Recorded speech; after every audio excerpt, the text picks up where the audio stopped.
அடமானத்தில் இருக்கும் தங்க நகையை மீட்டு மார்க்கெட் விலையில் உடனடியாக விற்க சிறந்த வழி பிரைம் கோல்ட் ஹப். தொடர்புக்கு 9845551787. தங்கத்தை மட்டுமல்ல, உங்கள் தன்னம்பிக்கையையும் மீட்டுத் தருகிறோம். ஆச்சி கொழுக்கட்டை மாவு வந்தாச்சு. ஆச்சி கொழுக்கட்டை மாவிற்கு கொழுக்கட்டை அச்சை கேட்டு வாங்குங்கள். தமிழ்நாட்டினுடைய அடுத்த டிஜிபியாக யார் வருவதற்கு வாய்ப்பு இருக்கு? இப்போ நேத்து உச்சநீதிமன்றத்துக்கு போயிருக்க பிரமோத் குமார், அவர் தான் இப்ப இருக்க சீனியர். பட் அவர் அந்த ரேஸ்ல இருக்க முடியாது. காரணம் என்னன்னா, அவர் இப்ப கமிங் செப்டம்பர் 2025 அவர் ரிட்டையர்ட் ஆகுறாரு. ஒரு விதியை விதிக்கிறாங்க. அதுல முக்கியமானது என்னன்னா, மினிமம் அவங்க ரிட்டையர்மெண்ட் காலத்துக்கு 6 month பீரியட் இருக்கும். அதை மீறி இந்த வழக்கு வந்தாலும் பிரமோத் குமார் வர முடியாது.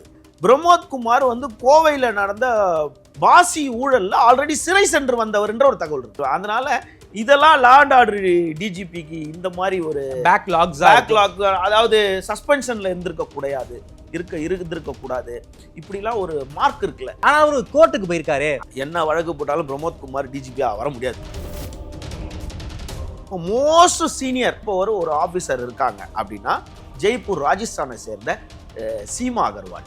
இவங்க யாருன்னு கேட்டால், முன்னாள் சென்னை பெருநகர காவல் ஆணையராக இருந்த ஏகே விஸ்வநாதன் சார் அவருடைய மனைவி தான் அவங்க. செகண்ட் நீங்க சீனியர் பார்த்தீங்கன்னா ராஜீவ் குமார் சார். மூணாவது சீனியர் பார்த்தீங்கன்னா சந்தீப் ராய் ரத்தோ. இவங்க 3 பேர்ல யாராவது ஒருத்தர் தான் வரணும். ஏடிஜிபியாக இருக்கக்கூடிய டேவிட்சன் தேவா ஆசீர்வாதம் அவர்கள் டிஜிபி பதவிக்கு குறிவைக்கிறாரு. ஸோ அவர் அந்த லிஸ்ட்ல வருவதற்கு வாய்ப்பு இருக்கு அப்படிங்கிற மாதிரிலாம் பேசுறாங்க. டேவிட்சன் தேவா ஆசீர்வாதம் 95 பேட்ச் தூத்துக்குடி மாவட்டத்தை சேர்ந்தவர். அவர் எப்ப டிஜிபி ஆக போறாருன்னா 2026 பிப்ரவரியில தான் அவர் டிஜிபி ஆகுறாரு. பட் அவரோட ரிட்டையர்ட் 2028 ஜனவரி. இவர் எப்படி இந்த லிஸ்ட்ல வருவாரு? தற்போது சென்னை இப்ப தமிழக காவல்துறை தலைவராக சங்கர் ஜிவால் ரிட்டையர்ட் ஆக போறாரு. ஆனா என்னுடைய நினைவு சரியா இருந்துச்சுன்னா, இந்த 1ஆம் தேதியில இருந்து அவர் கையெழுத்து போட ஆரம்பிச்சு. ஒவ்வொரு காவல்துறை அதிகாரிக்கும், காவல் ஆளுநர்களுக்கும், காவல் முதல்நிலை காவலருக்கும், அதாவது ஹோம்கார்ட்லருக்கும் எல்லாருக்கும் ஒரு பிரச்சனை இருக்கும். எனக்கு நான் என் ஊர் வேற டிஸ்ட்ரிக்ட், நான் இங்க இருக்கேன், என் ஒய்ஃப் அங்க வேலை செய்யறாங்க. கிரீவன்ஸ் எல்லாத்தையுமே 1ஆம் தேதி அவருக்கு எல்லாம் கருணை அடிப்படையில் அத்தனை பேர் லெட்டர் அனுப்பிச்சிருக்கோம். இது எல்லாத்தையும் ஒரே சைன்ல மாற்றக்கூடிய அதிகாரம் காவல்துறை தலைவருக்கு மட்டும். ஓகே, இந்த பேனல் திரும்ப 5 வருஷம் பொறுத்து 5 முறை அமைஞ்சு 2025 2032 34 தான் இன்னொரு பெண் பேனல்ல வரதுக்கு வாய்ப்பு இருக்கு. அப்ப இதுக்கு முன்னாடி லத்திகா சரண், அதுவும் கலைஞர் பண்ணது. அப்போ கலைஞரோட ஆட்சி நடந்ததுன்னா சீமா அகர்வால் தான் வரணும். சீமா அகர்வால் தான் ரொம்ப சீனியர் மோஸ்ட் ஆபீசர். சிஎம்மோட சாய்ஸும் இதுவா தான் இருக்கும். ஆதரணையர்களுக்கு அன்பு வணக்கம். இன்று நம்மோடு பத்திரிகையாளர் திருமிகு விமலேஸ்வரன் அவர்கள் உள்ளார். வணக்கம் விமல் சார். வணக்கம் சார். கிரைமை பற்றி நான் உங்ககிட்ட கேட்க போகிறதே கிடையாது. முழுக்க போலீஸ் பற்றி தான் இந்த இன்டர்வியூ என்பது இருக்க போகுது. ஒரு கொஞ்ச நாள் தான் இருக்குது. கடலோரத்தில் இருக்கக்கூடிய அந்த வெள்ளை மாளிகையில் யார் புதிதாக அமரப்போகிறார் அப்படிங்கிற கேள்வி தான் சென்னையை பொறுத்த வரைக்கும், அதாவது காவல்துறையை பொறுத்த வரைக்கும் ஒரு மிகப்பெரிய ஒரு கேள்வியாக இருந்து கொண்டிருக்கிறது. தமிழ்நாட்டினுடைய அடுத்த டிஜிபியாக யார் வருவதற்கு வாய்ப்பு இருக்குது? ஏகப்பட்ட பேர் சங்கர் ஜிவால் அவர்களுக்கு எக்ஸ்டென்ஷன் கொடுக்கக்கூடாது அப்படிங்கிற ரீதியில் கோர்ட்டுக்கெல்லாம் போயிருக்காங்க. நேற்றைக்கு மிக முக்கியமான வழக்கு சுப்ரீம் கோர்ட்டில் வந்திருக்கு. மூத்த ஐபிஎஸ் அதிகாரி பிரமோத் குமார் இந்த டிஜிபி லிஸ்ட்டில் என்னுடைய பேரையும் சேர்க்கணும்னு ஒரு மனு சுப்ரீம் கோர்ட்டில் போட்டிருக்காரு. அதுவும் தலைமை நீதிபதி அமர்வில் இந்த மனு என்பது போடப்பட்டிருக்கு. காவல்துறை வட்டாரங்களில் மிகப்பெரிய கேள்வி, யார் அடுத்த டிஜிபி, என்ன சார் நடக்க வாய்ப்பு இருக்கு, எப்படி போய்கிட்டு இருக்கு பேரை யூபிஎஸ்சிக்கு தமிழ்நாடு அரசு அனுப்பிட்டாங்களா? இந்த மாதம், அதாவது ஆகஸ்ட் மாதம் 31ஆம் தேதியோட தமிழக காவல்துறை தலைவர், அதாவது head of the police force, HOP, law and order, அதான் ஹெச்ஓபி ஃபோர்ஸ்னாவே லாண்ட் ஆர்டர் தான். டிஜிபி 10 பேர் எப்போதுமே இருப்பாங்க. டிஜிபிக்கள்ல 10 பேர். அந்த 10 பேர்ல யாரு head of the police force அப்படின்னா அது லா அண்ட் ஆர்டர் டிஜிபி தான்.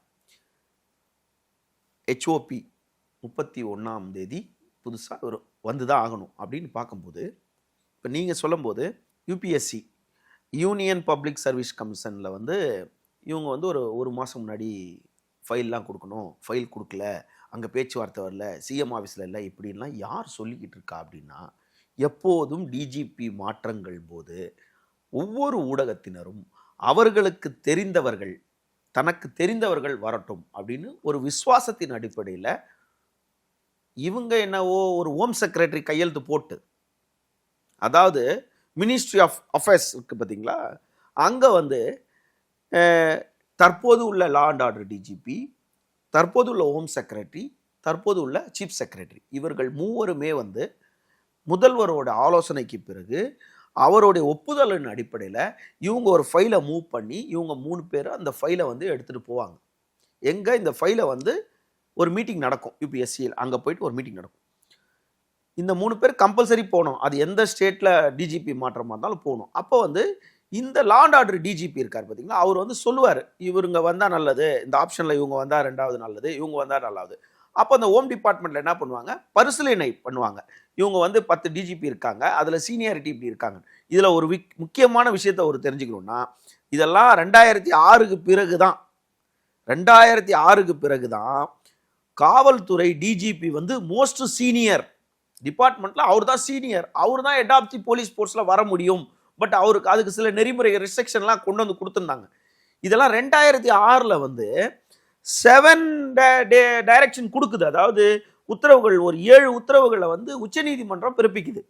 அதற்கு முன்னாடிலாம் அப்படி கிடையாது. இந்த 10 டிஜிபியில் சீனியர் ஜூனியர்லாம் கிடையாது, ஜூனியர் கூட வரலாம். இதுக்கு ஒரே ஒரு உதாரணம், 2001 காலத்தில் ஜெயலலிதா முன்னாள் முதல்வர் ஜெயலலிதா அவர்களோட ஆட்சி காலத்தில், என்னுடைய நினைவு சரியா இருந்தால் ரவீந்திரன் ஒருத்தர் அவர் வந்து 2001லே போடுறாங்க இவங்க. அப்போ அவர் சீனியர் கிடையாது, ஜூனியர் தான். அப்போ டிஜிபியில் அவர், ஆனால் அந்த மாதிரி அவரை சஸ்பெண்ட் பண்ணுறாங்க, சஸ்பெண்ட் பண்ணி வேற ஒருத்தரை போடுறாங்க. பட் அப்போது இதுல இருந்து நமக்கு என்ன தெரியுது, அப்போது இந்த சீனியர் ஜூனியர் என்ற நடைமுறை கிடையாது. இந்த 2006க்கு காலகட்டம் கைட்லைன்ஸ் கொடுக்குறாங்க. ஆமா, சுப்ரீம் கோர்ட் கைட்லைன்ஸ் எப்படி வருது, அப்போ வந்து 2006ல் உத்தரப்பிரதேச சார்ந்த மிஸ்டர் பிரகாஷ் சிங் அப்படின்ற ஒரு மூத்த ஐபிஎஸ் அதிகாரி வந்து உச்சநீதிமன்றத்தில் ஒரு வழக்கை தொடர்றாரு. அவர் உத்தரப்பிரதேச சேர்ந்தவர். அவர் வந்து என்ன பண்ணுறாரு, காவல்துறையில் வந்து தலைமை பொறுப்புக்கு வர லா அண்ட் ஆர்டர் டிஜிபி வந்து அவங்களுக்கு ஒரு வகையான வழிமுறைகள் வேணும். அது இல்லாமல் அவங்களால தனியாக அவங்க பதவிக்கு வந்துடுறாங்க, அடுத்த 2 மாதத்துலேயே அவங்க ரிட்டையர்ட் ஆயிடுறாங்க. ஓகே, இப்போ அவங்க மோஸ்ட் சீனியர் அங்கே வராங்க, வந்த உடனே ரிட்டையர்ட் ஆயிடுறாங்க. ரிட்டையர்ட் ஆனால் அவங்களால செய்ய முடியாமல் போயிடுது. அதுக்கு ஒரு கால நீட்டிப்புன்னு ஒன்று தேவைப்படுது. அது வந்து கம்பல்சரி வந்து 2 year term for special officers. அவங்களுக்கு உண்டான அது இன்ஸ்பெக்டர் வரைக்கும் குறிப்பிட்டு 2 ஆண்டுகள் பணிபுரிந்தாதான் அவங்களால ஒரு விஷயத்தை செய்ய முடியும் அப்படின்னு வர்றாரு. அதுல முதல்ல அவர் கொண்டு வருது என்னன்னா, இந்த constitute of state security commission அப்படின்னு சொல்லிட்டு ஒரு பாதுகாப்பு ஆணையத்தை உருவாக்கணும் அப்படி முதல்ல அவர். அதுல வந்து ஒரு 7 விதமான உத்தரவு பிறப்பிருக்காங்க. அதுல வந்து fixed 2 year denture for DGP வந்து 2 ஆண்டுகள் அந்த பதவியில் இருக்கணும் அப்படின்னு. 3வது வந்து 2 year term for officers inspector வரைக்கும். 4வது ஸ்பெக்டர் investigation of law and order functions, அதாவது லா அண்ட் ஆர்டரில் என்ன மாதிரி ஒரு மாற்றத்தை கொண்டு வர முடியும், இதெல்லாம் அவர் பண்ணணும். 5வது பார்த்தா set of police establishment board அப்படின்னா, அதாவது எஸ்டாப்ளிஷ்மெண்ட்னா நீங்கள் நலவாரியம், காவலர் நலவாரியம், அதை கொண்டு வரணும் அப்படின்றது. அதுக்கப்புறம் set of the police complaint authorities and state of district, அதாவது மாநில லெவல்லையும் மாவட்ட லெவல்லையும் நீங்க வந்து பாதுகாப்பு ஆணையத்தை கொண்டு வரணும். அப்புறம் 7வது நபர் நேஷனல் தேசிய பாதுகாப்பு ஆணையத்தையும் சென்ட்ரல் லெவல்ல கொண்டு வரணும் அப்படின்னு சொல்லிட்டு ஒரு 7 விதமான உத்தரவு பிறப்பிக்கும் போது தான் என்ன சொல்றாங்க, டிஜிபி அப்படின்றவர் அந்த மாநிலத்தில் ஒரு 10 டிஜிபியா இருக்காங்கன்னா அதுல மோஸ்ட் சீனியர்ஸ் யார் இருப்பாங்க, அந்த சீனியர் வந்து அந்த DGP law and order DGP போஸ்ட்டுக்கு வராங்க. அந்த போஸ்ட்டுக்கு வராங்கன்னா இன்னைக்கு இந்த போஸ்ட் காலியா இருக்கு, அதாவது 31ஆம் தேதி 8வது மாசம் அந்த போஸ்ட் காலியா ஆகுது, அந்த இடத்துக்கு ஒருத்தர் வரப்போறாரு அப்படின்னா அதற்கு 3 மாதங்களுக்கு முன்னாடியே பேப்பர்ஸ்லாம் ரெடி பண்ண ஆரம்பிச்சிருவாங்க. பட் வந்து அந்த 1 மாதத்துக்கு முன்னாடி டெல்லிக்கு போக வேண்டியது எல்லாமே போயிடும். இங்க எல்லாரும் பார்த்த மாதிரி போகலன்ற மாதிரி, கையெழுத்து ஆகலன்ற மாதிரி, இவங்க என்ன பார்த்த மாதிரி எல்லாரும் கிளப்பிட்டு இருப்பாங்க. ஓகே, அது அப்படிலாம் நடந்துச்சுன்னா இந்த வரைக்கும் ஒரு நாள் வரைக்கும் அப்படி நடந்திருக்காது. பட் இவங்க என்ன பண்றாங்க, ஒரு விதியை விதிக்கிறாங்க. அதுல முக்கியமானது என்னன்னா, மினிமம் அவங்க ரிட்டையர்மெண்ட் காலத்துக்கு 6 மந்த் பீரியட் இருக்கணும். ஓகே, அதாவது ஒரு டிஜிபி ஆகுறாரு அப்படின்னா அவர் ரிட்டையர் ஆகிறதுக்கு முன்னாடி ஒரு 6 மாதம் இருக்கணும். இப்போ உதாரணம், இன்னைக்கு 8ஆம் மாசம் 31ஆம் தேதி டிஜிபி பதவி முடியுது. அப்போ புது டிஜிபி வராரு. அப்போ 8வது மாசம்னா 9, 10, 11, 12, 1, 2 அப்ப பிப்ரவரி மாசம் அதாவது மார்ச் மாசம் வரைக்கும் அவர் ரிட்டையர்ட் ஆகுற மாதிரி இருந்தா மட்டும்தான் அவர் டிஜிபி அவரால டிஜிபியா ஆக முடியும். சரி. இதுதான் டிஜிபி சட்ட நெறிமுறைகள். ஓகே. இதுல இப்போது நம்ம டைரக்டா பாத்துருவோம். இந்த வழக்கு 2006ல வாங்கிட்டு திரும்ப 2016ல என்ன ஆயிடுதுன்னு கேட்டா the இன்சார்ஜ் டிஜிபி இன்சார்ஜ் போடுறாங்க. இன்சார்ஜ் 2014-15 16 காலகட்டத்துல இந்த டி.கே. ராஜேந்திரன் அவர் சார்பில் இருக்கும்போது என்ன பண்றாங்க, இன்சார்ஜ் டிஜிபின்னு போடுறாங்க. அந்த இன்சார்ஜ் டிஜிபி முடிகிற அன்னைக்கு அவர் ரிட்டையர்ட் ஆகிற அன்னைக்கு அவருக்கு வந்து டிஜிபி லா அண்ட் ஆர்டர் போஸ்டிங்கை கொடுத்துறாங்க. ஓகே. அப்போது திரும்பவும் 2016ல திரும்பவும் அந்த பிரகாஷ் சிங் வந்து திரும்பவும் உச்சநீதிமன்றத்தை நாடுறாரு. ஓகே. இதை வந்து இவங்க தவறா கைட் பண்றாங்க. ஓகே. நம்ம தமிழ்நாடு மேற்கோள் காட்டி அவர் போறாரா? அப்போதே அவர் வாங்கின உத்தரவுல முதல்ல 2006ல வாங்கின உத்தரவுல எல்லா ஸ்டேட்டுக்கும் அவங்க அந்த ஒப்புதல் கேட்கறாங்க. மினிஸ்டர் ஆஃப் ஹோம் யூபிஎஸ்சில இருந்து எல்லா ஸ்டேட்டுக்கும் கேட்கறாங்க. அதுல தமிழ்நாட்டுல உடன்படுது, அவங்களோட இதுக்கு கட்டளைக்கு உடன்படுது. ஒரு சில ஸ்டேட் வந்து ஒத்து வரல. அதுல வெஸ்ட் பெங்கால்லாம் இவங்களை ஒத்து வரல. அப்படி இருக்கும்போது என்ன பண்றாங்க, திரும்ப 2016ல டி.கே. ராஜேந்திரன் ரிட்டையர்ட் ஆகிற அன்னைக்கு திரும்ப அவருக்கு அந்த போஸ்டிங் கொடுத்து 2 வருஷம் நீடிப்பாகுது. அப்போது அதாவது டி.கே. ராஜேந்திரன் அவர்கள் வந்து இன்சார்ஜ் டிஜிபி இன்சார்ஜ் போடுறாங்க. ரிட்டையர் ஆகிற அன்னைக்கு டிஜிபியா போட்டு திரும்ப 2 வருஷம் இருந்தாங்கன்னா அப்ப நீதிமன்றத்துல there is a no in charge DGP any ஸ்டேட்லயும் இன்சார்ஜ் டிஜிபி போடக்கூடாது, டிஜிபி தான் இருக்கணும்ட்டாங்க. இதை எதுக்கு இப்ப வலியுறுத்தி சொல்றோம் அப்படின்னா, இப்ப எல்லாம் உருட்டிக்கிட்டு இருக்காங்கல்ல, இவரை இன்சார்ஜ் டிஜிபியா போடுறாங்க, அவரை இன்சார்ஜ் டிஜிபியா போடுறாங்கன்னு. இதுக்கெல்லாம் சட்டத்தில் இடம் இல்லை. இருக்க பிரச்சனையை தவிர கவர்மெண்ட் இந்த மாதிரி சட்ட சிக்கலை வந்து எடுக்கிறதுக்கு ஏன்னு கேட்டா 10 டிஜிபி இருக்காங்க. ஏன்னா டிஜிபிக்கு பஞ்சமா? 10 டிஜிபி இருக்காங்க, 10 டிஜிபி இப்போது ஒவ்வொரு துறையில இருக்காங்க. பட் இவங்கள சீனியர் யாருன்னு பார்க்கும்போது நீங்க 89th பேட்ச்னு பார்த்தா ஒரே ஆள் தான் இருக்காரு. இப்போ நேத்து உச்சநீதிமன்றத்துக்கு போயிருக்க பிரமோத் குமார். ஓகே. அவர் வந்து 89 பேட்ச். அவர் தான் சீனியர். 89 பேட்ச் அவர் தான் இப்ப இருக்க சீனியர். பட் அவர் அந்த ரேஸ்ல இருக்க முடியாது. காரணம் என்னன்னா, அவர் இப்ப கமிங் செப்டம்பர் 2025ல அவர் ரிட்டையர்ட் ஆகுறாரு. அந்த 6 மாசம் இவர் கம்ப்ளீட் பண்ணல. அதாவது இன்னும் 1 மாசம் தான் இருக்கு. 1 மாசம் தான் இருக்கு. அப்போ இவரை விட்டுருங்க. அவர் கிடையாது. சரி. ஆனா அவரு கோர்ட்டுக்கு போயிருக்காரு. கோர்ட்டுக்கு யார் வேணாலும் போலாம். பட் ஜட்ஜ்மெண்ட் வரணும்ல. சரி. கோர்ட்டுக்கு விளக்கம் கேட்பாங்க. கோர்ட்டு நீங்க வந்து தமிழக அரசு விளக்கம் கொடுங்கன்னுவாங்க. தமிழக அரசு அவங்களுக்கும் யூபிஎஸ்சிக்கும் மினிஸ்ட்ரி ஆஃப் அஃபேருக்கும் போட்டிருக்க ஒப்பந்தம் கோர்ட்டுக்கு எப்படி தெரியும்? Okay sir. பிரமோத் குமார் அந்த லிஸ்ட் அடிபட்டு போயிட்டாரு. அடுத்து நீங்க பாத்தீங்கன்னா 90 பேட்ச் மோஸ்ட் சீனியர் இப்போ ஒரு ஆபீசர் இருக்காங்க அப்படின்னா ஜெய்ப்பூர் ராஜஸ்தானை சேர்ந்த சீமா அகர்வால். ஓகே. இவங்க யாருன்னு கேட்டா முன்னாள் சென்னை பெருநகர காவல் ஆணையரா இருந்த ஏ.கே. விஸ்வநாதன் சார் அவருடைய மனைவி தான் இவங்க ராஜஸ்தானை சேர்ந்தவங்க சீமா அகர்வால். இவங்க தான் மோஸ்ட் சீனியர் 90 பேட்ச். ஆமா. இவங்களுக்கு ரிட்டையர்மெண்ட் எப்பன்னா 2026 ஜூன் டைம் கம்ப்ளீட் பண்ணிடுறாங்க. அங்கே 6 மாசம் இருக்கு, இங்க 4 மாசம் இருக்கு, 10 மாசம் இருக்கு அவங்களுக்கு. ரெண்டாவது அதே அவங்க மட்டும் தான் 90 பேட்ச். ஓகே. 89 பேட்ச் பிரமோத் குமாரோ, 90 பேட்ச் பாத்தீங்கன்னா சீமா அகர்வால் தான். அதுக்கப்புறம் 92 பேட்ச். 91ல இல்ல யாரும். 91 யாரு? 92 பேட்ச் பாத்தீங்கன்னா டார்பெங்கா பீகாரை சேர்ந்த ராஜீவ் குமார். ஓகே. அவருக்கு எப்ப ரிட்டையர்மெண்ட்னா 2028 டிசம்பர். அவருக்கு இன்னும் லாங் டைம் இருக்கு. அதுக்கப்புறம் 92 பேட்ச் நியூ டெல்லியை சேர்ந்த சந்தீப் ராய் ரத்தோர், முன்னாள் காவல் ஆணையரா இருந்த சென்னை கமிஷனர். ரத்தோருக்கு வந்து அதே 2028 பிப்ரவரி வரைக்கும் இருக்கு. அவருக்கும் இருக்கு. 2008 பிப்ரவரி வரைக்கும் இருக்கு. இப்ப நீங்க பாத்தீங்கன்னா நீங்க பிரமோத் குமாரை விட்டுட்டு முதல் 3 தர வரிசையில பாத்தீங்கன்னா நீங்க 10 பேர் கொடுத்தாலும் அதுல 3 பேரை தான் யூபிஎஸ்சி செலக்ட் பண்ணி கொடுக்கும். அந்த 3 பேர்ல நீங்க யாராவது ஒருத்தரை போட்டுக்கலாம். அது வந்து பொதுவா வந்து கவர்மெண்ட்டுக்கு யார் ஃபேவரா இருக்காங்கன்னா கவர்மெண்ட் பார்க்கும். சரி. இந்த கவர்மெண்ட் எத்தனை பேர் கொண்ட லிஸ்ட்டை வந்து யூபிஎஸ்சிக்கு அனுப்புவாங்க? 3 பேர் கொண்ட லிஸ்ட் அனுப்புவாங்க. 5 பேர் கொண்ட லிஸ்ட் 10 பேர் அனுப்புவாங்க. அதுல அவங்க 3 பேர் 10 பேர் 1 2 3 4 5 6 10 பேர் அனுப்புவாங்க. 1 2 3ல வந்து ஃபர்ஸ்ட் சீமா அகர்வால் மேடம் வந்துருவாங்க, ராஜீவ் குமார் சார் வந்துருவாரு, அதே போல ரத்தோர் சாரும் வந்துருவாரு. அதுல இன்னும் வந்துறேன். 92 பேட்ச்ல மொத்தம் 4 பேர் இருக்காங்க. சரி. இப்போ 92 இவங்க வந்து 90 பேட்ச். 92ல இருக்கிறவங்க எல்லாரும் டிஜிபி ஆயிட்டாங்களா? ஆமா, எல்லாரும் டிஜிபி. இப்போ நான் சொல்றது எல்லாமே 10 பேர் டிஜிபி தான். 11 பேர் டிஜிபி. பிரமோத் குமாரோட சேர்த்து 11 டிஜிபி நான் சொல்றேன்.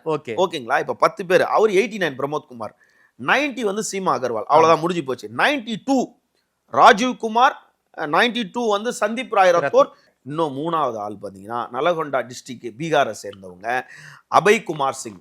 அவருக்கு 2026 ஜனவரி வரைக்கும் இருக்கு. 2026 ஜனவரி. இப்போ 2026 ஜனவரினா கூட 6 மந்த் கிடையாது. அப்போ அவரும் அந்த லிஸ்ட்ல இருக்க மாட்டார். ஓகே. அதுக்கு அடுத்து வாங்க 92 பேட்ச் நெல்லையை சேர்ந்த வன்னிய பெருமாள். அவர் 2027 ஏப்ரல் வரைக்கும் இருக்கு. அவரும் டிஜிபி தான். இப்போ நான் சொன்னது வந்து சீமா அகர்வால் மேடம், சந்தீப் ராய் ரத்தோர், ராஜீவ் குமார், அபய்குமார் சிங்கை விட்டுருங்க, வன்னிய பெருமாள் இருக்கார். அதன் பிறகு பார்த்தீங்கன்னா 93 தான் எல்லாமே. 93 பேட்ச் தான். 93 பேட்ச் பார்த்தீங்கன்னா யூபியை சேர்ந்த சைலேஷ்குமார் யாதவ். அவருக்கு வந்து 2025 ஆகஸ்ட் இந்த மாதம் முடியுது. அவரும் வர முடியாது. அவரும் அந்த பதவிக்கு வர முடியாது. நீங்கள் அதுக்கப்புறம் 93 பார்த்தீங்கன்னா ஒரே ஒரு ஆள் தான், சைலேஷ்குமார் யாதவ். அதுக்கப்புறம் 94க்கு வந்துட வேண்டியதுதான். 94 வந்தீங்கன்னா பஞ்சாபை சேர்ந்த மகேஷ்குமார் அகர்வால். மகேஷ்குமார் அகர்வாலுக்கு 2032 மார்ச் வரைக்கும் இருக்கு, டைம் இருக்கு. அவரும் அந்த லிஸ்ட்ல வருவார்.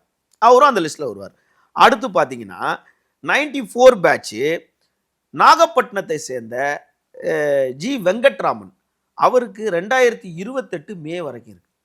2028 மே. அப்போ அவரும் அந்த லிஸ்ட்ல வர்றார். இப்போ 6 பேர் ஆயிட்டாங்களா. அதன் பிறகு பார்த்தீங்கன்னா அதே 94 பேட்ச்ல வந்து நாக்பூர் மகாராஷ்டிராவை சேர்ந்தவங்க வினித் தேவ் வங்கடே அப்படின்னு ஒருத்தர் இருக்கார். அவர் பார்த்தீங்கன்னா 2030 மே வரைக்கும் அவருக்கு பொறுப்பு இருக்கு. அவரும் இப்போ டிஜிபி தான். அதற்கப்புறம் இன்னொரு கடைசியா 10வது ஆள் அதாவது ஜெய்ப்பூர் ராஜஸ்தானை சேர்ந்தவர் சஞ்சய் மாத்தூர். அவருக்கு வந்து 2028 மார்ச் வரைக்கும் இருக்கு. இதுதான் லிஸ்ட். இதுதான் யூபிஎஸ்சிக்கு அனுப்புற லிஸ்ட். இதை தவிர வேற எந்த லிஸ்ட்ல வேற யாருமே இருக்க முடியாது. மந்திரத்துல தான் கொண்டு போய் உள்ள யார் பேரையும் வைக்க முடியாது. ஓகே சார், 10 பேர் லிஸ்ட் தமிழ்நாடு அரசு வந்து அனுப்பிச்சிருவாங்க. ஆமா. அதுல இருந்து யூபிஎஸ்சி எத்தனை பேரை செலக்ட் பண்ணி அதுல வந்து 3 பேர். அதுல 3 பேரை நீங்க பாத்தீங்கன்னா இப்ப அந்த 3 பேர்ல பாத்தீங்கன்னா பிரமோத் குமார் இப்ப வழக்குக்கு போயிருக்காரு. பட் அவர் அந்த லிஸ்ட்ல இல்லாதனாலதான் அவர் வழக்குக்கு போயிருக்காரு. என் பேரையும் சேர்க்க சொல்லி போயிருக்காருன்னா அப்ப அவர் பேர் சேர்க்க முடியாது. எந்த சட்டம் இல்ல. அப்படி புரியுதுங்களா? அடுத்து பாத்தீங்கன்னா first senior, most senior Seema Agarwal. Second நீங்க சீனியர் பாத்தீங்கன்னா ராஜீவ் குமார் சார். 3வது சீனியர் பாத்தீங்கன்னா சந்தீப் ராய் ரத்தோர். இவங்க 3 பேர்ல யாராவது ஒருத்தர் தான் வரணும். அப்படி அபய்குமார் வரலன்னா அந்த இடத்துல வன்னிய பெருமாள். இது யாரோ ஒரு இந்த 3 பேர்ல. Okay sir. இப்ப யாரோ ஒருத்தரா டிஜிபியா போட வாய்ப்பு இருக்கு சார். டிஜிபிக்கு என்ன சார் அதிகாரம் இருக்கு? டிஜிபி அதிகாரம் என்ன? அந்த வெள்ளை மாளிகை வெளியே இருந்து பார்க்கும்போது அவ்வளவு பிரம்மாண்டமா இருக்கும். உள்ளுக்குள்ள நீங்க எல்லாம் போயிருப்பீங்க, நான் போனது கிடையாது. அந்த மாளிகைக்கான அதிகாரம் என்ன சார்? அதை பத்தி கொஞ்சம் விரிவா. அதாவது நீங்க காவல்துறை தலைவர் அப்படின்றது வந்து ஒரு பெரிய பெரிய போஸ்டிங். இப்போ நீங்க பாத்தீங்கன்னா இந்த மாசம் 31ஆம் தேதி தற்போது சென்னை இப்ப தமிழக காவல்துறை தலைவராக சங்கர்ஜிவால் ரிட்டையர்ட் ஆக போறாரு. ஆனா என்னுடைய நினைவு சரியா இருந்துச்சுன்னா இந்த 1ஆம் தேதியில இருந்து அவர் கையெழுத்து போட ஆரம்பிச்சிருப்பாரு. ஓகே. அவ்வளோ கையெழுத்து வரும். தமிழ்நாட்டில் எவ்வளோ போலீஸ் இருப்பாங்க, home card, constables, SI, inspector, sub inspector, என்ன லெவல் அசிஸ்டன்ட் கமிஷனர், எவ்வளோ இவங்களுக்கெல்லாம் ஏதாவது ஒரு காலகட்டத்தில் ஏதாவது ஒரு இடத்துல ஒழுங்கினம் காரணமாகவோ இல்லை மெமோவோ சார்ஜோ டிரான்ஸ்ஃபரோ இல்லை ஏதோ ஒரு டெசர்டர் ஆகிட்டு இருப்பாங்க. ஏதாவது ஒவ்வொரு காவலருக்கும் ஒரு பிரச்சனை இருக்கும். ஓகே. என்ன இல்லைங்க எனக்கு கொஞ்சம் ஒரு சின்ன ஒன்று ப்ராப்ளம் இருக்குது, அதனால எனக்கு ப்ரொமோஷன் வரல. இல்லைங்க எனக்கு கொஞ்சம் ப்ரொமோஷன் தள்ளி போகுது.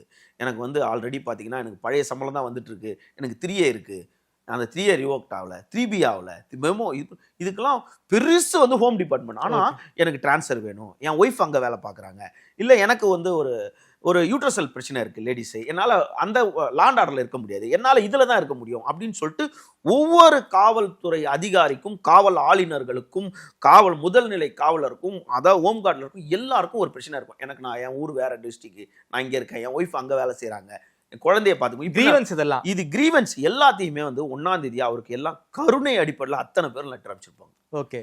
இது எல்லாத்தையும் ஒரே சைன்ல மாற்றக்கூடிய அதிகாரம் காவல்துறை தலைவருக்கு மட்டும். ஓகே. 1. 2வது நீங்க நம்ம கண்கூடா பார்த்துக்கிட்டு இருக்கோம்னா எவ்வளோ டெய்லி டிரான்ஸ்ஃபர் லிஸ்டர்ஸ் வருது. நேற்று கூட நிறைய ஏசி ட்ரான்ஸ்ஃபர் வருது, டிஸ்ட்ரிக்ட் டு டிஸ்ட்ரிக்ட் ட்ரான்ஸ்ஃபர் வருது. இப்போ அடுத்து வந்து sub inspector of inspector transfer வருது.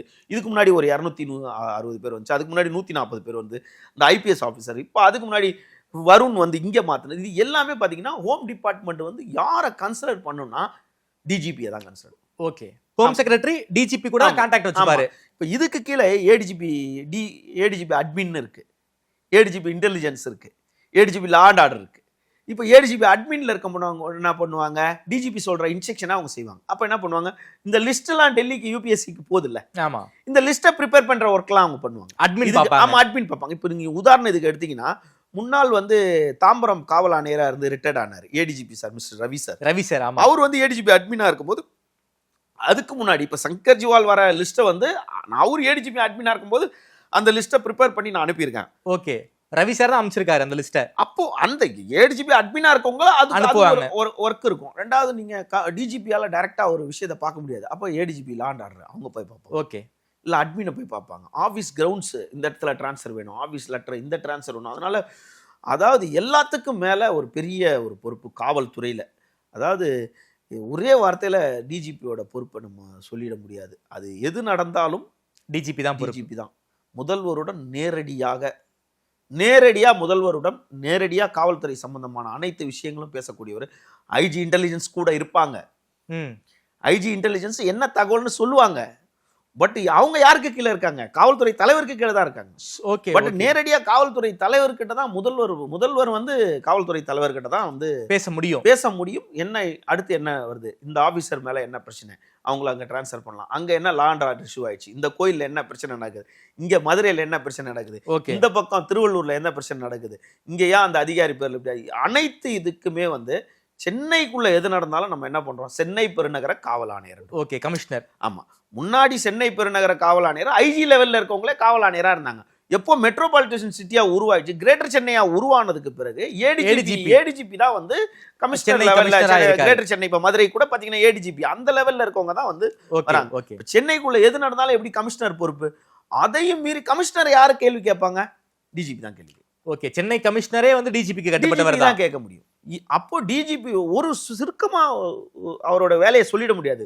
காவல்துறை சட்டம் ஒழுங்குல ஆரம்பிச்சு நீங்க அனைத்து விஷயமே அவருக்கு கீழே இருக்கு. ஓகே, அதாவது டிஜிபி நினைச்சா காவல்துறைக்குள்ள என்ன வேணுமானாலும் பண்ண முடியும். அதுக்கு முதிர்ச்சியான ஆள் ஹெச்ஓபி டிபார்ட்மெண்ட். ரெண்டாவது அவங்க கடந்து வந்த பாதைகள் இருக்கும். அதாவது இந்த 30 வருஷம் 33 வருஷம் சர்வீஸ்ல அவங்க எங்கெங்கெல்லாம் ஒர்க் பண்ணிட்டு வந்திருக்காங்க. ஓகே, உதாரணத்துக்கு நான் ஒரு சின்ன விஷயம் சொல்லணும் அப்படின்னா, இப்போ சீமா அகர்வால் இருக்காங்க. அவங்க ஃபயர்ல இருந்தாங்க. ஃபயர் அவங்க எல்லா டிபார்ட்மெண்ட்லயும் ஒர்க் பண்ணிட்டு இருக்காங்க.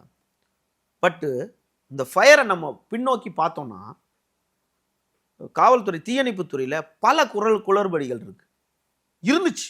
பல குளறுபடிகள் இருக்கும்.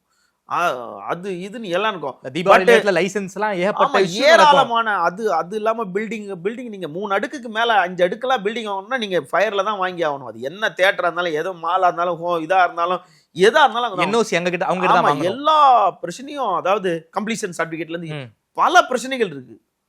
இது எல்லாத்தையுமே எந்த ஒரு சர்ச்சையிலையும் சிக்காதவங்க தான் சீமா அகர்வால். ஓகே, நீங்க காவல், அதாவது பத்திரிகையாளர் சொல்லுவாங்கல்ல, அவர் நம்மளுக்கு தெரிஞ்ச ஐபிஎஸ் சார் தான், இவர் நம்ம தெரிஞ்ச அட்மின் நம்மளுக்கு தான், டிஜிபி நம்மளுக்கு தான், கமிஷனர் நம்மளுக்கு தெரிஞ்சவர், இவரு போலீஸ் எங்க கிட்ட இருக்கு. இல்ல இப்பதான் கமிஷனர்ட்ட பேசுறேன் பாருங்க, கமிஷனர் எனக்கு ஹாய்னு மெசேஜ் போட்டிருக்காரு. இந்த வேலையெல்லாம் சீமா அகர்வால்ட்ட நடக்காது. எனக்கு சீமா அகர்வால் மேடம் தெரியும், நான் உங்களை கூட்டு போறேன்னு நடக்காது. ஓகே, ஏன்டா அப்படி ஒரு ஆபீசர்னா பர்ஃபெக்ஷன் ஆபீசர் தான். ஓகே, அதுல மாற்றுக்கிறதே கிடையாது. நீங்க அதனால அவங்க 89, அதாவது அவங்க 90 பேட்ச் அவங்க இருக்கிறாங்க ஃபர்ஸ்ட் டாப் மோஸ்ட். இதுல ஒரு முக்கியமான பியூட்டி பாத்தீங்கன்னா, நீங்க 10 ஆண்டுகள் 15 ஆண்டுகளுக்கு பிறகு திரும்பவும் அந்த பேனல்ல ஒரு பெண் வந்திருக்காங்க. ஓகே, லத்திகாச்சரனுக்கு அப்புறம். ஆமா, ஏற்கனவே பாத்தீங்கன்னா கலைஞர் ஆட்சியில லத்திகாச்சரன். அதன் பிறகு இதுக்கு பிறகு எப்போது அந்த வாய்ப்புகள் அமையும் அப்படின்னு பாத்தீங்கன்னா, என்னுடைய நினைவு சரியா இருந்துச்சுன்னா 95 பேட்ச் ஹைதராபாத்தை சேர்ந்தவங்க பாலநாகதேவின்னு ஒருத்தங்க இருக்காங்க. 95 பேட்ச் இவங்களே 95 பேட்ச் ஒருத்தங்க இருக்காங்க. அவங்க இன்னும் டிஜிபியாகவே ஆகல.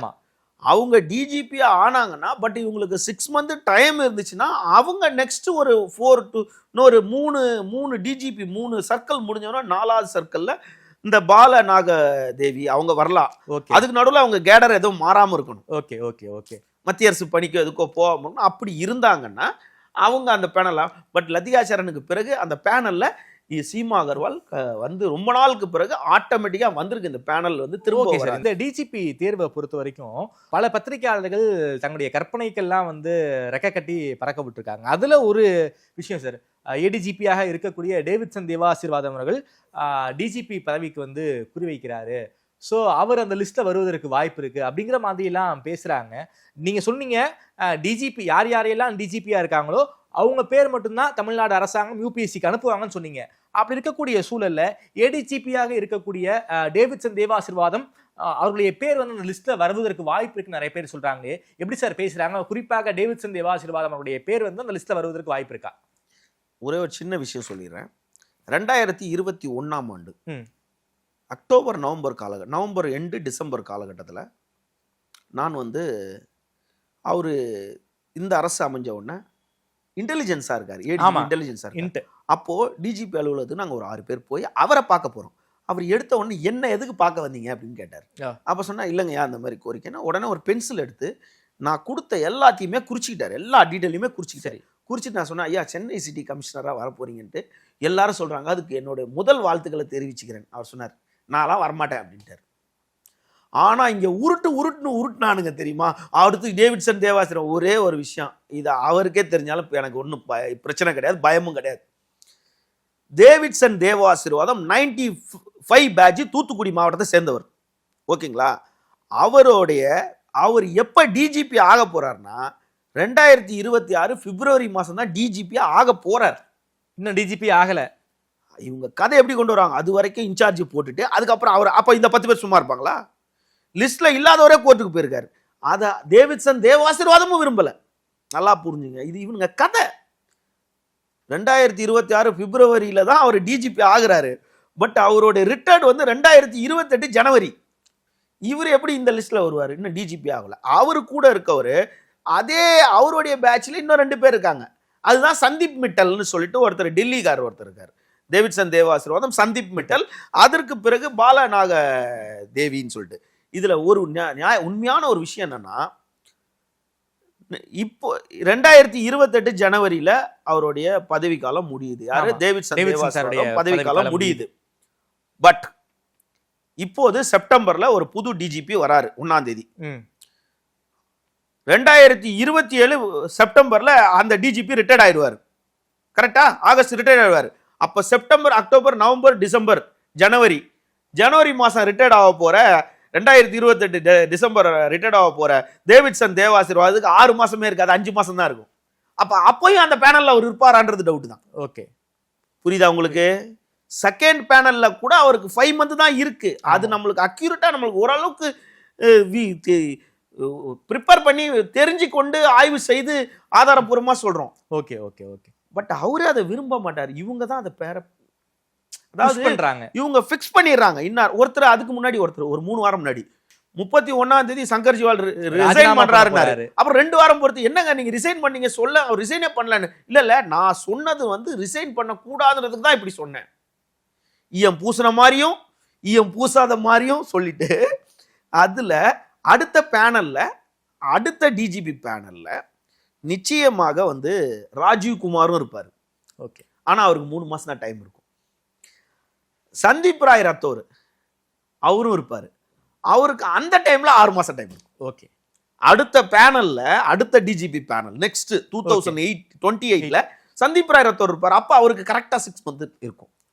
பட் இங்கதான் வந்து இன்னார் வரணும் இன்னார் வரக்கூடாதுன்றத முடிவு பண்றாங்க. என்னதான் இருந்தாலும் கரெக்ட் ஆபீசர், நாட்டுக்கு நல்லது யார் வந்தா நாட்டுக்கு நல்லது, சர்ச்சை இல்லாம யார் வந்தா இருக்கும், யார் வந்தா அமைதியா இருக்கும், யார் வந்தா செல்வாக்கு முடியாது, யார் வந்தா அதிகார துஷ்பிரயோகம் முடியாது, பவர் சென்டரை யாரு கேட்க மாட்டாங்க. முதல் ஒரு விஷயம் என்னன்னா, லா அண்ட் ஆர்டர்ல நடக்கிற மாதிரி அது லேண்ட் ஆர்டர் அப்படின்னா அரசு கூடையும் அதிகாரிகள் கூடையும் ஒத்துழைக்காதவங்க, அவங்களுக்கு கொஞ்சம் கோஆபரேட் பண்ணாதவங்க லா அண்ட் ஆர்டர்ல இருக்க முடியாது. லா அண்ட் ஆர்டரே இருக்க முடியாது. அதையும் மீறி சீமா அகர்வால் லா அண்ட் ஆர்டர்ல ஒர்க் பண்ணியிருக்காங்க. இப்போ நம்ம சங்கர் ஜிவால் பார்த்தீங்கன்னா அவர் பெருசாக லா அண்ட் ஆர்டர்லாம் எதுவும் ஒர்க் பண்ணதெல்லாம் கிடையாது. அவரும் இப்போதான் கமிஷனர் ரைடிங் வந்துட்டு லா அண்ட் ஆர்டர்ல பெருசாக 15 இயர்ஸாக எதுவும் கிடையாது. சீமா அகர்வால் அந்த இடத்துக்கு வராங்கன்னா ஒரு குட் புக்கில் இருக்கிறாங்க. முதல்வர் அலுவலகம் சீமா அகர்வாலை தான் நியமிப்பாங்க. எப்படி எப்படி ஒரு உறுதிப்படுத்த சொல்றோம்? ஏன் இப்படி சொல்றீங்க? ஏன்டா திமுக ஆட்சிக்கு வந்த உடனே ஒரு மாவட்டத்தை மட்டும் எஸ்பி கலெக்டர் எல்லாமே பெண்கள் உள்ள அதிகாரி மாவட்டமா மாத்திச்சு. புதுக்கோட்டை மாவட்டத்தை. அப்ப பெண்களுக்கு மேயர், நீங்க சென்னை மேயரை பாருங்க, பெண்கள் கொண்டு வந்து, ஓகேங்களா? எவ்வளோ சீனியர் இருக்கும் போது எங்கதான் கொண்டு வந்து ஒருத்தங்க வந்து ஒரு பெண்ணுக்கு வாய்ப்பு கொடுக்கணும்னு கொடுத்தாங்க. ஆமா. அதே மாதிரி இந்த பேனல் திரும்ப 5 வருஷம் பொறுத்து 5 முறை அமைஞ்சு 2025 2032லயோ 34ல தான் வந்து இன்னொரு பெண் வாய்ப்பு இருக்கு, பேனல்ல வர்றதுக்கு வாய்ப்பு இருக்கு. அப்போ இதுக்கு முன்னாடி லத்திகா சரண், அதுவும் கலைஞர் பண்ணது. அப்போ கலைஞரோட ஆட்சி நடந்ததுன்னா சீமா அகர்வால் தான் வரணும். இவங்க இன்னார் வந்தா நம்மளால போய் செல்வாக்கா உள்ள போய் நடுவுல நின்று உட்கார்ந்து பேச முடியாது, இன்ஃப்ளூயன்ஸ் பண்ண முடியாது. அப்படின்றனால ஆளுக்கு உருட்ட ஆரம்பிச்சிட்டாங்க. நாங்க 35 வருஷம் இதுல இருக்கோம், நாங்க போலீஸ் ஸ்டேஷன்லயே இருக்கோம், கமிஷனர் ஆபீஸ்லயே இருக்கோம், எல்லா அதிகாரியும் தெரியும் அப்படின்னா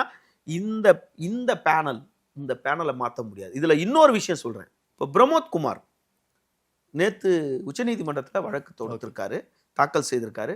தமிழக அரசு வந்து வெள்ளிக்கிழமை பதில் அளிக்க, அநேகமா நாளைக்கு பதில் அளிக்க, நாளை மறுநாள் பதில் அளிக்கணும், இன்னும் 2 நாட்கள் இருக்குல்ல, பதில் அளிக்கணும்னு சொல்லியிருக்காங்க. தமிழக அரசுல இருந்து பதில் அளிப்பாங்க. இது வந்து யூபிஎஸ்சியில் வந்து யூனியன் பப்ளிக் சர்வீஸ் கமிஷன்ல ஆல்ரெடி டிக்ளேர் பண்ணது. ஆல்ரெடி உச்சநீதிமன்றத்தில் ரஞ்சன் கோகாய்ன்ற ஒரு ஜஸ்டிஸ், சுப்ரீம் கோர்ட் ஜஸ்டிஸ் வந்து ஒரு ஜட்ஜ்மெண்ட் கொடுத்துருக்காரு. அந்த ஜட்ஜ்மெண்ட்ல வந்து ஆக்சுவலா பாத்தீங்கன்னா 6 மந்த் பீரியட் இருக்கணும்னு இருக்காங்க. இது மினிஸ்ட்ரி ஆஃப் ஹோம் அஃபேர்ஸ் சம்பந்தப்பட்டது. இதுல இந்த விவகாரத்துல வந்து நீதிமன்றத்தை சமர்ப்பிச்சோம். நீதிமன்றம் என்ன சொல்லும் அப்படின்னா, you please go to ministry of home affairs. ஒரே வார்த்தை முடிஞ்சிருச்சு. இந்த வழக்கு ஒண்ணும் கிடையாது. அதை மீறி இந்த வழக்கு வந்தாலும் பிரமோத் குமார் வர முடியாது. ஏன்னா 6 மாசம் டைம் இல்ல அவருக்கு. 6 மாசம் டைம் இல்லைன்றது ஒண்ணு. பிரமோத் குமார் வந்து கோவையில நடந்த பாசி ஊழல்ல ஆல்ரெடி சிறை சென்று வந்தவர் என்ற ஒரு தகவல் இருக்கு. சிறை சென்று வந்தவர் தான். ஓகே. அந்த வழக்குல அவர் சர்ச்சையை செக் பண்ணி சிறை சென்று வந்தாருன்றது உறுதியான ஒரு தகவல் இருக்கு. உறுதியான தகவல் தான். அது ஊடகங்கள்ல, நிறைய ஊடகங்கள்ல செய்தியாச்சு. சிறை சென்று, அதனால இதெல்லாம் லா அண்ட் ஆர்டர் டிஜிபிக்கு இந்த மாதிரி ஒரு பேக்லாக், அதாவது சஸ்பென்ஷன்ல இருந்திருக்க கூடாது, இப்படிலாம் ஒரு மார்க் இருக்குல்ல. இது என்ன 10 பேர் இருந்தாலும் இந்த மார்க்னு ஒரு மார்க்லாம் போடும்போது இப்படிலாம் ஒரு சில இதனால பிரமோத் குமார் வழக்குன்றது யாரோ ஒருத்தர் சொல்லி இந்த டிஜிபி பேனல்ல மீதி 2-3 பேர் இந்த நடுவில் இந்த 5 மாசம் 4 மாசம் ரிட்டையர்ட் ஆக போறாங்க, 6 மாசம் இருக்கும், நீங்க அதுல இந்த ரேஸ்ல இருந்து ஒதுக்கிறேன்னு லெட்டர் கொடுங்க, பின்னால இருக்கவங்க முன்னால வந்துடலாம். அதான் நம்ம ஸ்கூல்ல சொல்லுவோம்ல, ஒப்பிக்கிறதுக்கு மிஸ் கிட்ட லைனா நிற்கும் போது கிட்ட போயிட்டு என்ன பண்ணுவாங்க, நிறைய பேர் நீங்களும் பண்ணிருப்பீங்க, நானும் பண்ணுவேன், கிட்ட போட என்ன பண்ண, நம்ம படிக்கலன்னு திரும்ப வந்து பின்னால வந்து நிற்போம்ல. அந்த மாதிரி யாராவது ஒருத்தரை வந்து ரிசிக்னேஷன் லெட்டர் கொடுங்க, நீ அதுல இருந்து அந்த எனக்கு நான் நாட் இன்ட்ரெஸ்ட் லெட்டர் கொடுத்தீங்கன்னா பின்னால் இருக்கவங்க முன்னாடி வந்தாலும் அதுக்கு நீங்க ஒரு வழக்கை போடுங்க. ஓகே. என்ன வழக்கு போட்டாலும் பிரமோத் குமார் டிஜிபியா வர முடியாது. Okay sir. அதே போல ஒரு கியூரியாசிட்டிக்காக கேட்குறேன், சென்னை மாநகர கமிஷனராக இருக்கக்கூடிய அருண் ஐபிஎஸ் சார் டிஜிபி எப்போ வருவார்? அருண் ஐபிஎஸ் சார் வந்து 98 batch Salem. Okay. 98 batch Salem. அவருக்கு வந்து அவர் டிஜிபி ப்ரொமோஷனே வந்து 2029, இன்னும் 3 வருஷம் இருக்கு. 2029 அவர் டிஜிபி ஆக முடியும். 2029 அவர் டிஜிபி ஆனார்னா 2032 ஜூலைல அவர் ரிட்டையர்மெண்ட். அதாவது 29ல வராரு. அப்போ அவர் 27ல இருக்க டிஜிபி வர முடியாது. ஓகே. 29ல ஒரு டிஜிபி வருவாங்க. அப்போ அவர் டிஜிபி இருந்தாருன்னா கூட வர முடியாது. ஆனா அதுக்கப்புறம் அந்த 31ல அவர் 31 அவர் ஏன்னா 32ல அவர் ரிட்டையர்ட் ஆகுறாருல, அந்த டைம்ல நிச்சயமா அந்த பேனல்ல திரு அருண் ஐபிஎஸ் இடம் பெறுவார். அதுல மாற்றுகிறதே கிடையாது. Okay sir. சார் நீங்க சொன்னீங்க சீமா அகர்வால் மேடம் தான் டிஜிபியா வருவதற்கு வாய்ப்பு இருக்கு, ஏன்னா வந்து ஒரு பெண்ணுக்கு வந்து ஒரு முக்கியத்துவம் கொடுக்க வாய்ப்பு இருக்குன்னு சொல்றீங்க. மேடம்க்கு எத்தனை வருஷம் சர்வீஸ் இருக்கு சார்? இப்போ வந்து டிஜிபி ஆயிட்டாங்கன்னா எத்தனை வருஷம் வரைக்கும் சர்வீஸ் இருக்கு அவங்களுக்கு? இப்போ அவங்களுக்கு ஜூன் மாசம் 2026 அவங்க பதவி காலம் முடியுது. ஓகே. இப்போ அவங்க பதவிக்கு வந்துட்டாங்கன்னா 2 வருஷம் இருப்பாங்க. அதுல 2026ல இருந்து நீங்க 1.5 வருஷம் கால்குலேட் பண்ணீங்க. ஓகே. ஜூன் அப்ப 2026 கம்ப்ளீட்டா இருந்துருவாங்க, 2027 கம்ப்ளீட்டா இருந்துருவாங்க. அந்த டைம் தான் நம்ம ஏற்கனவே சொல்லியிருக்கோம், 2027 செப்டம்பர் வரைக்கும். 2027 செப்டம்பர் வரைக்கும் ஆமா. இவங்க தான் டிஜிபியா இருக்க ஆமா, வாய்ப்பு இருப்பாங்க, இருக்கு. அதாவது ஒரு இருக்காங்க. 6 மாசம் டைம் இருக்கும். ஆமா. 6 மாசம் டைம் இருக்கும்போது அவங்க வந்து டிஜிபி ஆமா. ஆயிருவாங்க. பிளஸ் 2 வருஷம் எக்ஸ்டென்ஷன் அவங்களுக்கு ஆமா. ஆகும்னு சொல்ல வரீங்க. ஆமா, ஆமா. அதுக்கு நடுவுல எல்லா பத்திரிகையாளர்கள் பலரும் பப்ளிக்காக தான் நம்ம சொல்றோம். Okay, பத்திரிகையாளர்கள் சொல்ல பல பேர் சொல்லுவாங்க, அவர் டெல்லியில கடையா கிடைக்கிறாரு, இவர் டெல்லியில அதிகார மையத்துல ஆள் வச்சிருக்காரு, இங்க பவர் சென்டர்ல ஆள் வச்சிருக்காரு, கிச்சன் கேபினெட்ல ஆள் வச்சிருக்காரு, மாப்பிள்ளை வீட்டுல ஆள் வச்சிருக்காரு, மச்சின வீட்டுல ஆள் வச்சிருக்காரு, முதல்வர் வீட்டுல ஆள் வச்சிருக்காரு. இந்த எந்த ஆள் வச்சிருந்தாலும் இந்த லிஸ்ட் தான். ஓகே. இந்த லிஸ்ட்ல சீமா அகர்வால் மேடம் தான் டிஜிபி ஆகுறாங்கங்கறீங்க. அவங்க இருக்காங்க. அதாவது ராஜீவ் குமார், சந்தீப் ராய் ரத்தோர், சீமா அகர்வால் அவங்க 2 பேரும் 92 பேட்ச், இவங்க 90 பேட்ச். 90 but batch. இவங்க அந்த மோஸ்ட் சீனியரா இருக்கனால பட் நான் கரப்டட் ஆபீசரா இருக்கிறாங்க. ஈஸியா வந்து லா அண்ட் ஆர்டர், அதாவது நல்ல டீப்பா இதுல பாத்தீங்கன்னா தமிழர்னு பாத்தீங்கன்னா ஒரே ஒருத்தர் தான் இருக்காரு. இப்ப வன்னிய பெருமாள் தான் இருக்காரு. அவரை பத்தி சொல்லணும்னு கேட்டா நான் கேள்விப்பட்ட விஷயம், அவர் ஒரு ஆர்டர் லீவ் கூட அவர் வீட்டுல யூஸ் பண்ணதே இல்லையா. அவர் யூஸ் பண்ணதே இல்லை அப்படின்னு பல பேர் நமக்கு மூத்தவர்கள்லாம் நிறைய பேர் நம்ம கிட்ட சொன்னாங்க. நம்மளும் கொஞ்சம் கேட்டுக்கிட்டோம் அவரை பத்தி. பட் வந்து சீமா அகர்வால் தான் ரொம்ப சீனியர் மோஸ்ட் ஆபீசர். பட் சிஎம்மோட சாய்ஸும் இதுவா தான் இருக்கும். நம்ம தமிழ்நாடு அரசு வந்த பிறகு அந்த சிஎம் உடைய அந்த கான்வாய் வரும்போது அந்த பந்தோபஸ்துக்கு வந்து ஒரு பெண் காவலர்கள் நிற்கக்கூடாது அப்படிங்கிறத ஆர்டர் ஒன்று போட்டாங்க. அதே போல இந்த பெண் காவலர்களுக்கு தனியாக ஒரு கழிவறை, நடமாடும் கழிவறையெல்லாம் வந்து தமிழ்நாடு அரசு ப்ரொவைட் பண்ணி கொடுத்தாங்க. ஒரு பெண் டிஜிபியா வராங்க அப்படின்னா பெண் காவலர்களுக்கு பல்வேறு கஷ்டம் இருக்கும். அதையெல்லாம் அவங்க பூர்த்தி பண்ணுவாங்களா? என்ன மாதிரியான கஷ்டங்கள் இருக்கு? அதை வந்து எப்படி வந்து அவங்க ரெக்டிஃபை பண்ணணுங்கிற விஷயத்தை பத்தி நீங்க சொல்லுங்களேன். அதாவது டிஜிபியா வந்து திருப்பாதி இருந்தார். அப்ப அவர் என்ன போட்டார்னா, நல்லா எனக்கு நினைவு இருக்கு, காவல்துறை கோப்புகள் அனைவத்திலையும் தமிழ்ல தான் இனிமேட்டு இடம் பெறணும் அப்படின்னு. அவரும் தமிழ்ல தான் பேசுவார்னு வச்சுக்க, நல்ல மனுஷன். அந்த ஆர்டரோட சரி, அதுக்கப்புறம் நடக்கல. அதுக்கப்புறம் சைக்கிள் ஓட்டிட்டு இருந்தாரு டிஜிபி சைலேந்திர பாபு சார். அவர் அந்த ஆர்டரை போட்டாரு. அதோட தான் அவர் போட்ட ஆர்டர் பெட்டர்மெண்ட் அவரும் ஒன்று போட்டார். இனிமேட்டு வந்து அதாவது முதல்வர் மினிஸ்டர் போக்குவரத்து பயணத்துல வந்து இப்போ சாலையில வந்து பெண்கள் வந்து நிற்கக்கூடாது, பாதுகாப்பு பணியில் ஈடுபடக்கூடாது அப்படின்னாரு. அதை அவரும் மறந்துட்டாரு, அந்த ஆர்டரும் மறந்து போச்சு. அதுக்கு பிறகு சங்கர்ஜிவாலா அதே போட்டாரு. நீங்களே போய் பாருங்க, எங்கேயாவது ரோட்ல நிக்காம இருக்காங்களா? ஏதாவது ஒரு இடத்துல நின்றுட்டு தான் இருங்க. அதெல்லாம் இப்போ ஒரு பெண்கள் அப்படின்னு வரும்போது, ஒரு பெண் டிஜிபி வரும்போது ஒரு புது மலர்ச்சி.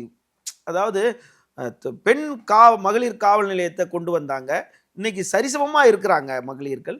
அப்போ இவங்களோட இதை வந்து புரிஞ்சிக்கக்கூடிய தன்மை வந்து ஒரு டிஜிபி இருக்கும்போது அவங்களுக்கு தெரியும், என்னோட குழந்தை இங்க படிக்குது, என் ஹஸ்பண்ட் அங்க இருக்காரு, என்ன ஒரேடியா அந்த அங்க தூக்கி போட்டீங்கன்னா நான் எப்படி அங்க போவேன், எனக்கு இந்த மாதிரி உடல்ல பிரச்சனை இருக்கு, என்னால நைட்ல வர முடியாது, எனக்கு டயாபெட்டிக் இருக்கு, எனக்கு வந்து இந்த மாதிரி இன்சுலின் போட்டுக்கிற பிரச்சனை இருக்கு, எனக்கு யூட்ரஸல் பிரச்சனை இருக்கு, இந்த மாதிரி பல பிரச்சனைகள்.